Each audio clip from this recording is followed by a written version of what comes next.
This community centre used to be run by Birmingham City Council, but they had to let it go during the last big round of cuts. It's still here and thriving.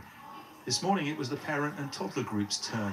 However, the community association that runs it still gets council money and is worried that it'll be taken away. We've supported local residents with warm spaces over the cost of living crisis, food hampers, things like that.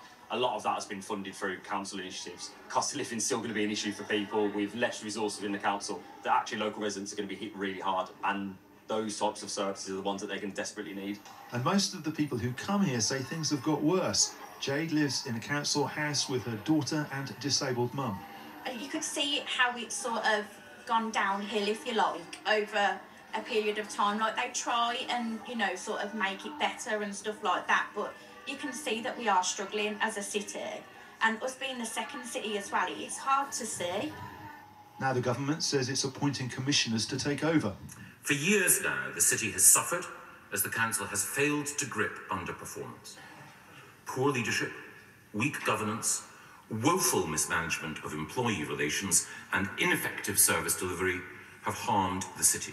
Clearly we have challenges here in Birmingham that we need to address, not least stabilising the finances of this council and delivering the decent services that the people of this city need and deserve, and that's what we'll be working with them to do. Critics say the council's only got itself to blame. It's wasted £100 million on a botched IT system, and it still owes £760 million in equal pay claims from women who were paid less than men on the same grade. The council already sold off what it called its crown jewels, which included what used to be called the National Indoor Arena, and now there's even speculation it might have to sell off its library or museum and art gallery. Councils don't just pay for big buildings and projects. This is the men's shed, a space for older men to come for company and support. It's self-sufficient now, but wouldn't be here without council funding.